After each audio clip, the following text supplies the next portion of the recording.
JC 파크랜드를 구독해주시는 전국의 시청자 여러분, 안녕하십니까. 국내 유일의 구글 이노베이터 박정철 교수입니다. 오늘 여러분들과 나눌 책은 경영학의 전설이시죠. 셀프 매니지먼트, 자기 개발 이런 쪽에서는 가장 부동의 1위인 피터 드러커 선생님의 프로페셔널의 조건이라는 책입니다. 이게 아마 2000년도 초반에 나왔던 책으로 기억을 합니다. 2000년도에 나왔네요. 지금 이제 한 20년 정도, 사실은 이제 글이 쓰여진 거는 더 오래됐으니까 정말 고전임에도 불구하고 지금 4차 산업혁명 얘기하면서 다들 앞으로 미래를 어떻게 살 것인가를 많이들 이야기하는데 거기에 대한 답이 나와 있습니다. 보면서 정말 깜짝깜짝 놀라곤 해요. 그래서 이게 클래식이구나. 시대가 바뀌더라도 변하지 않는 이 지식들. 그래서 그 내용을 좀 살펴볼 건데, 안 읽어보신 분이 혹시 계시다면은 이번 여름방학에 한번 읽어보시면 좋을 것 같습니다.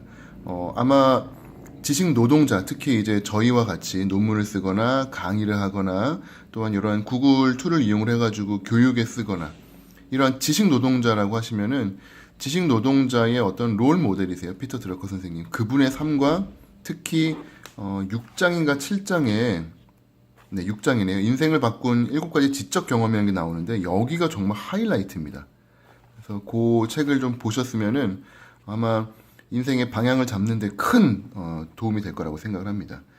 몇 가지 이제 접어놓은 부분들만 좀 보도록 하겠습니다.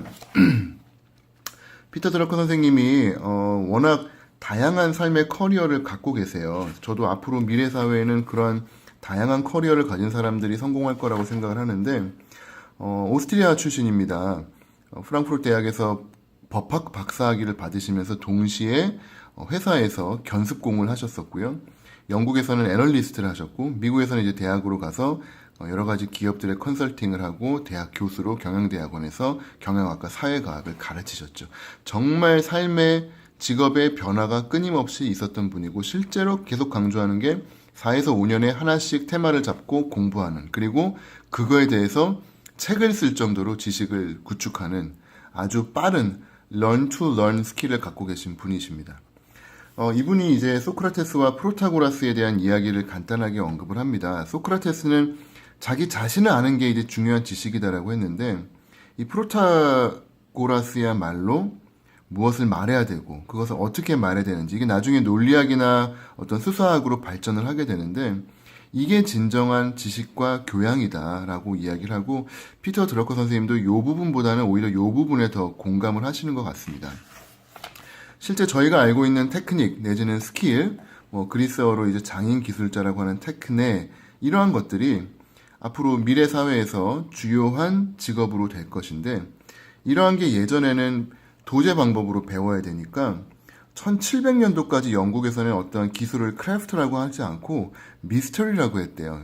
우리가 지금 알고 있는 미스터리는 정말 신비한 이야기들이죠. 근데 예전엔 이게 이런 크래프트, 기능, 스킬을 요 미스터리라고 표현했다고 합니다. 알 수가 없으니까 도대체 저 사람이 저 유리 그릇을 어떻게 만들었는지 알 수가 없는 거예요. 이제는 그런 시대가 아닙니다. 이제는 인터넷을 통해 가지고 지식을 너무나 손쉽게 그리고 방대하게 배울 수 있는 시기가 됐으니까 이러한 예전의 사고방식으로는 절대로 앞서 나갈 수가 없다라는 거죠. 백과사전이라고 하는 그 책들을 통해 가지고 이제 이 도제가 아닌 사람들도 테크놀로지스트, 기술자가 될 수 있는 시대가 열리기 시작을 합니다. 이게 이제 산업혁명의 시대가 등장을 한 거죠. 여기서 이제 되게 재밌는 이야기. 가장 위대한 경영자가 누구냐고 묻는다면은 4000년 전에 이집트 피라미드를 짓고 설계하고 건설한 사람이다. 아직까지도 서 있지 않느냐. 이런 재밌는 이야기를 합니다. 이분은 이제 조직 경영학도 같이 이야기를 하셨던 분이기 때문에 조직이 이제 비전과 미션을 가지고 영구히 지속될 수 있는 가치를 추구하는 것들에 대한 이야기도 나중에 나오는데, 역시 이러한 부분에 있어서 경영이 이러한 노하우, 지적 노하우, 스킬, 크래프트 내지는 미스테리를 근간으로 하고 있다는 이야기고, 여기에 또 나옵니다. 저도 나중에 말씀드리겠지만 4에서 5년마다 새로운 지식을 습득하지 않으면은 진부한 것이 되어버린다. 그리고 재밌는 이야기를 합니다. 지식체계에서 가장 심각한 영향을 미치는 변화는 원칙적으로 다른 지식 분야에서 온다는 겁니다. 구텐베르크가 활판 인쇄술을 만들었어요. 400년대까지 인쇄술의 변화가 없습니다. 새로운 인쇄술이 등장을 했을까요? 그래서 변한 걸까요? 아니에요. 구텐베르크의 인쇄술을 바꾼 거는 다른 분야에서의 변화입니다. 또한 역시 제약산업도 유전공학과 미생물학, 그리고 요즘은 얼마 전부터 아마존이 이제 온라인상으로 약을 팔기 시작을 했죠. 다른 분야의 변화가 기존의 산업과 경영 영역에 변화를 주는 겁니다. 그렇다면 기존의 제약산업을 알고 계셨던 분들은 어느 날 갑자기 온라인으로 약을 팔게 되면 온라인 사업, 온라인 마케팅, 온라인 결제 등에서 공부를 해야 되죠. 그렇기 때문에 4에서 5년마다 계속 공부를 해야 된다는 이야기를 하는 겁니다. 정말 전 범위에서, 전 분야에서 동일하게 발생하고 있는 변화인 것 같아요. 저희 치과 쪽도 마찬가지입니다. 예전에 이 노동 생산성 관련해가지고 인간관계는 휴먼 릴레이션, 요즘은 HR이라고 많이 표현을 하는데, 이 인간의 효율성, 지식 노동에서 생산성 향상을 위해서 어떻게 할 것인가, 그거에 대한 고민, 그리고 그거를 체계화하는 과정의 이야기로서 예전에 어떤 우편 주문을 할 때 봉투에 동전이 들어가니까 그걸 열어가지고 계산하니까 너무 시간이 오래 걸렸던 거예요. 그래서 그냥 열지 않고 무게를 재가지고 얼마의 돈이 들어있는지를 아는 그러한 방법을 만들어내서 아주 혁신적으로 생산성을 10배나 증가시켰다라고 이야기가 나옵니다. 지금으로 보면 참 터무니없는 이야기지만 그 당시로서는 정말 혁신적인 생각이었던 거예요. 이러한 방법을 통해 가지고 우리는 생산성을 극대화시키는 efficiency, 효율을 올리는 방법들을 만들어내곤 합니다. 근데 저희가 알고 있는 efficiency는 사실은 effectiveness, 그 효과라는 거랑 조금 대조해서 봐야 될 부분이 됩니다. 한국말로는 효율이라고 표현을 하고요. 영어로는 efficiency라고 표현을 하는데 이거는 들인 어떤 투자에 대비해서 얼마의 산출이 나오는가, 요거를 이제 배로 계산을 했을 때 하는 겁니다.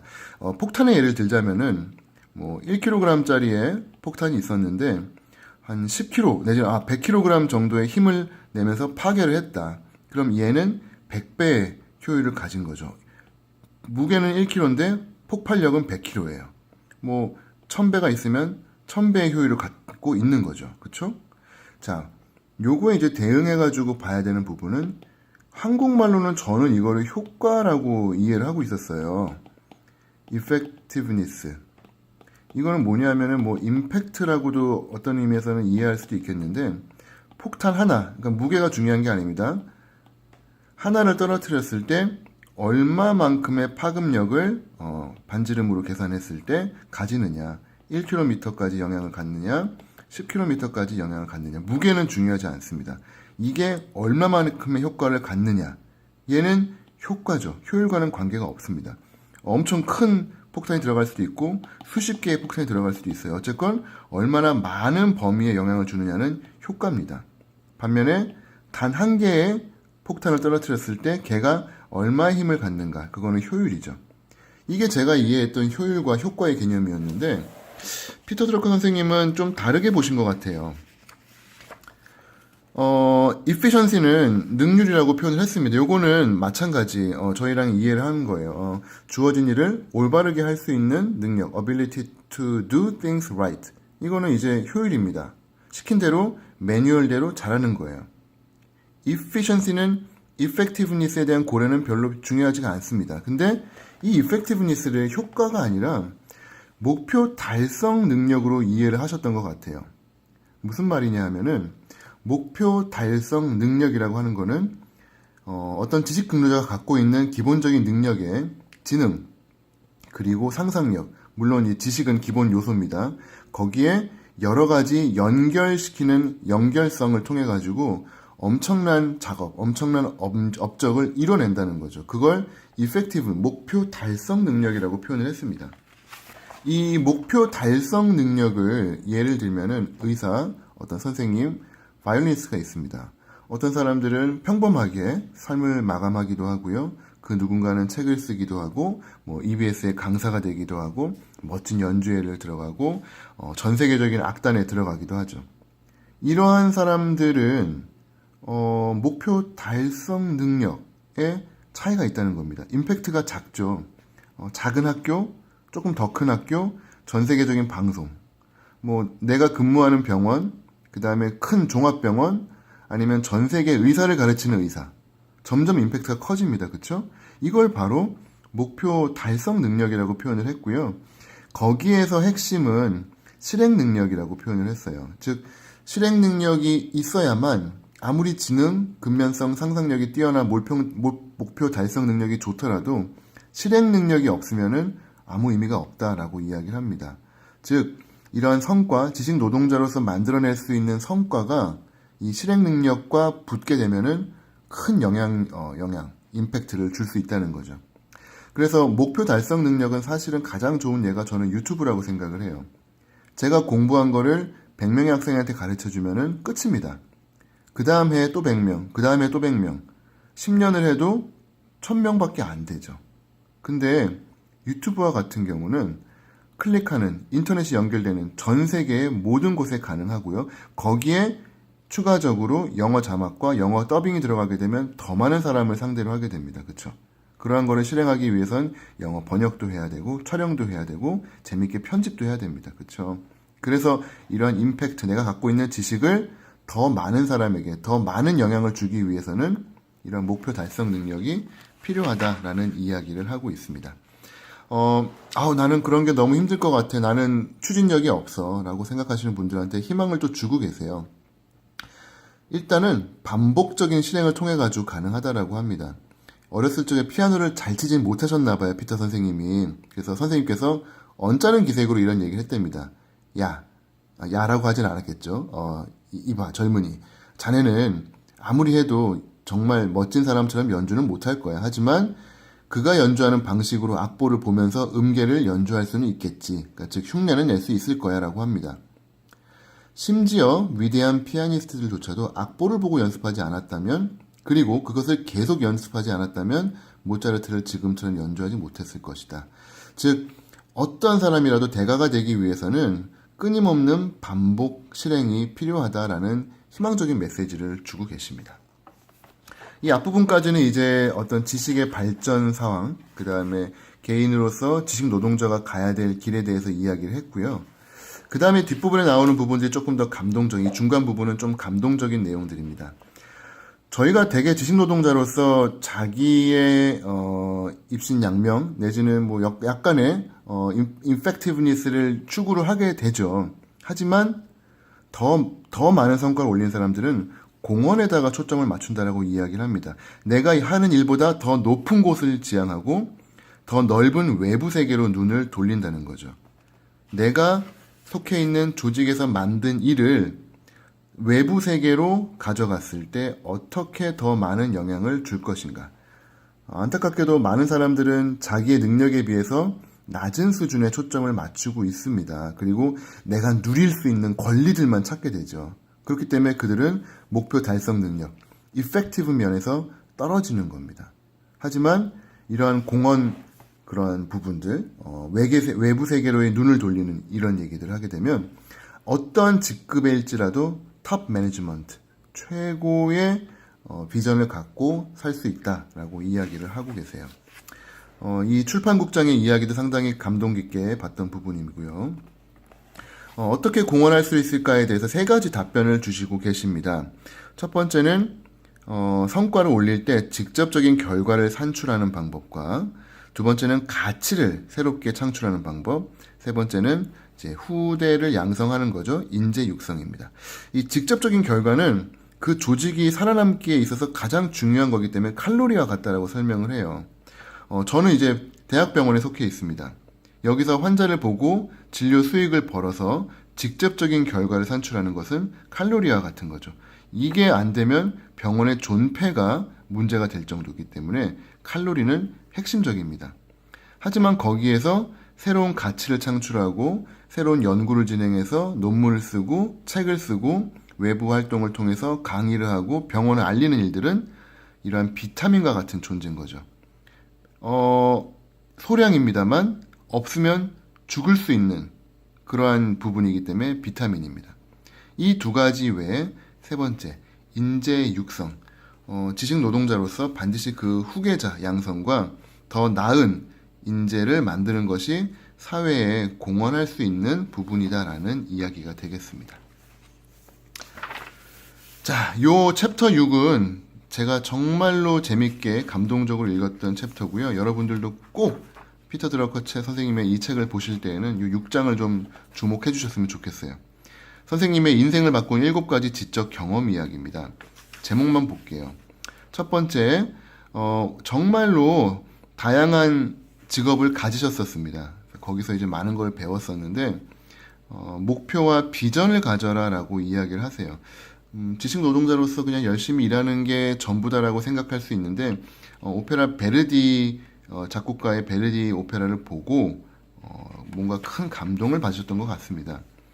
그 오페라가 너무 재밌어가지고 완전히 감동을 했는데 알고 봤더니 그게 80살의 나이에 베르디가 작곡했다는 걸 알게 됐어요. 충격을 받았던 거죠. 그 당시 평균 수명이 50세였는데 80은 엄청나게 오래 산 거예요. 그런데 그 나이에 그렇게 활기가 넘치는 오페라를 쓸 수 있다는 걸 믿을 수가 없었던 겁니다. 베르디 선생님은 누군가에게 이런 질문을 받았대요. 왜 그 나이가 되도록 유명해졌음에도 불구하고 힘든 오페라 작곡을 계속합니까? 음악가로서 나는 일생 동안 완벽을 추구해 왔습니다. 완벽하게 작곡하려고 했었지만 하나의 작품이 완성될 때마다 늘 아쉬움이 남았습니다. 때문에 나에게는 분명 한 번 더 도전해 볼 의무가 있다고 생각합니다. 요 말이 피터 드러커 선생님의 일생에 있어서 기저에 깔려있던 어떤 핵심적인 메시지가 아니었나 생각을 합니다. 두 번째, 신들이 보고 있다. 피디아스라고 하는 그리스의 정말 위대한 조각가가 있죠. 파르테논 신전 위에 있는 건축물, 그 다음에 아마 대형 박물관, 영국 박물관에 와 있는 많은 작품들이 아마 제 생각에 제가 알기로는 그리스 피디아스의 작품을 영국이 훔쳐온 걸로 알고 있습니다. 어쨌건 이 사람이 이제 신전 위에다가 건축물을 까먹었습니다. 조각을 올려야 되는데 이 조각에 대해서 차지를 했는데 보니까 뒷면 작업까지 청구를 한 거예요. 이거 말도 안 되는 일이죠. 앞에만 보면 되는데 왜 뒷면을 왜 하냐? 그랬더니 아무도 볼 수 없다고 당신은 틀렸어. 하늘의 신들이 볼 수 있지. 뭐 그랬는데 어쨌건 그래서 돈을 못 받았다고 합니다만 어쨌건 신이 보고 있다라는 그 소름 돋는 생각을 한다면은 그 어떤 일도 소홀하게 할 수는 없겠죠. 피터 선생님은 당신이 쓴 책 가운데 어느 책을 최고로 꼽습니까? 라고 하면 다음에 나올 책이요 라고 하면서 농담을 이야기하고 한답니다. 아까 말씀드린 끊임없이 새로운 주제를 공부하라는 테마입니다. 독일 프랑크푸르트에서 증권회사에도 있기도 했었고요. 회사에서 있기도 했었고 신문사에 있기도 했었고 법과대학을 다니기도 했고 정말 다양한 커리어를 가졌죠. 그러다 보니까 그게 삶의 방식이 되신 것 같아요. 3년에서 4년마다 다른 주제를 선택을 하는데 통계, 중세, 역사, 일본 미술, 경제학 그리고 이 부분을 완전히 터득은 못하더라도 어느 정도 이해를 한 다음에 그거에 대해서 책을 쓰고 강의를 할 정도까지 깊이를 갖는다라고 합니다. 이러한 방법을 하게 되면은 점점 더 이 런 투 런 기술이 증가가 되기 때문에 속도 그리고 깊이가 더 좋아질 수밖에 없습니다. 아마 피터 선생님도 그러한 것을 직접 체험하셨기 때문에 저희한테 지금 이 책을 통해서 여러 차례 강조를 하고 계신 것 같아요. 네 번째는 자신의 일을 정기적으로 검토하는 겁니다. 이것 또한 저도 되게 감동을 한 부분인데 일을 하고 있다 보면은 이게 일주일, 한 달, 두 달이 금방 가요. 강의 일정 있고요, 책 써야 되고요, 논문 써야 되고 하다 보니까 뒤를 돌아다 볼 시간이 없습니다. 그때 잠시 멈추고 1년 동안 내가 한 일을 검토하고 내가 잘한 일과 잘하지 못한 일들을 검토하는 그러한 시간이 좀 필요하다라고 이야기를 해주고 계시고요. 이제 새로운 일들이 요구하는 거가 등장을 하는데 그때그때 그걸 배워라. 엄청 유능했던 분이 승진을 한 다음에 갑자기 왜 무능해지느냐. 새로운 직급인데도 불구하고 예전에 했던 일을 그대로 하고 있기 때문이다. 따라서 그들이 무능해진 게 아니라 정말 해야 할 일을 두고 부적절한 일을 하고 있기 때문이다라고 하는 메시지를 남기십니다. 여섯 번째는 피드백 활동이죠. 이거는 구글의 캘린더를 이용하면 되게 편합니다. 어떠한 의사결정을 해요. 자, 저와 같은 경우 얼마 전에 샤오미 워킹 패드라는 걸 샀습니다. 6개월 뒤에, 지금으로부터 6개월 뒤에 달력에다가 워킹 패드 6개월 시점이라고 그냥 캘린더에다 미리 적어놔요. 그러면 6개월 뒤에 알림이 오거든요. 그럼 6개월 동안 제가 샤오미 워킹 패드를 얼마나 잘 썼고 체중의 변화는 얼마나 있었고 얼마나 건강해졌는지를 6개월 뒤에 볼 수 있게 됩니다. 되게 괜찮은 피드백 방법이죠. 이러한 방법들을 통해 가지고 끊임없이 자기를 성찰하는 겁니다. 마지막 소름 돋는 메시지고요. 저도 사실은 약간의 방황의 시기에서 요걸 보면서 답을 얻곤 합니다. 어떤 사람으로 기억되길 바라는가? 이게 결국은 인간의 삶에서 궁극적인 결과겠죠, 그쵸? 남기고 하는 것들, 무엇을 남기고 갈 것인가? 어떤 사람으로 기억되길 바라는가? 피터 드러커 선생님의 지인이셨던 조집 슌페터라고 하는 유명한 경제학자 분이 계신데, 이분은 정말 강의도 잘하시고 엄청나게 유명한 분이셨어요. 근데 그분이 거의 돌아가시기 전에 여전히 어떻게 기억되기를 원하는가라고 물어봤더니 그 당시와는 전혀 다른, 젊었을 때와는 전혀 다른 답을 한다고 합니다. 대여섯 명의 우수한 학생을 인류 경제학자로 키운 교사로 기억되길 바란다 라고 이야기를 해요. 책이나 이론으로 기억되는 것만으로는 충분하지 않다. 진정 사람의 삶을 변화시킬 수 없는 책이나 이론이라면 아무런 소용도 없다는 걸 알았다라고 한답니다. 네, 피터 선생님의 이 주옥 같은 말씀들 잘 기억하셨으면 좋을 것 같고요.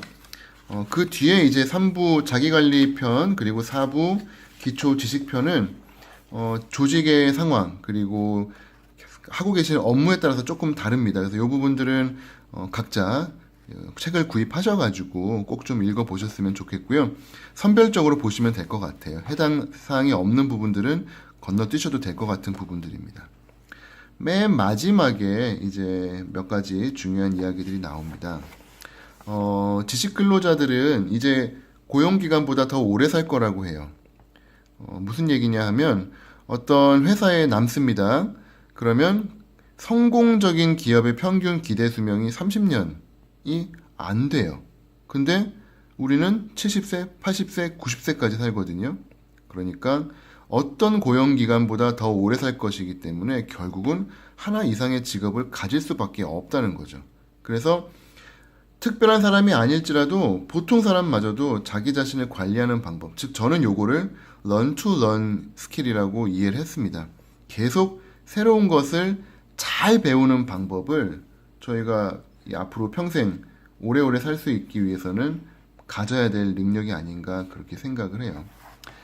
이 책의 이제 마지막 챕터입니다. 어떤 사람으로 기억되기 바라는가. 마침 치과 얘기가 나와가지고 저는 되게 감동적으로 들었습니다. 어떤 치과 의사한테 질문을 했대요. 당신은 어떤 사람으로 기억되길 원하십니까? 라고 물었더니 나는 내가 치료한 환자들이 죽어서 병원 안치대에 누웠을 때 사람들로부터 이 사람은 정말 최고의 치과 의사에게 치료를 받았군 이라는 말을 들을 수 있기를 바랍니다. 라고 한다고 합니다. 자기의 발자취, 자기가 남긴 말들, 쓴 글들 그 모든 것들에 책임을 지고 그리고 그러한 것으로 영원히 기억될 수 있는 시대가 됐습니다. 저도 유튜브에다가 많은 동영상을 올리고 있는데 저는 이제 가더라도 동영상은 남아 있겠죠. 그렇죠? 그렇기 때문에 어떤 사람으로 기억될지 결과적으로 이제 투명해진 시대가 왔고요. 그만큼 더 신중하게 그리고 더욱 자기 성찰을 열심히 하면서 살아야 되지 않을까 생각을 합니다. 막판에 약간 좀 감동과 무거움이 좀 있었는데 어쨌건 자기계발 서적 그리고 4차 산업혁명, 4차 산업혁명 하는 요 시대에 앞으로 미래는 어떻게 살 것인가, 우리 아이들을 어떻게 키울 것인가, 결과적으로는 고전 속에 답이 있습니다.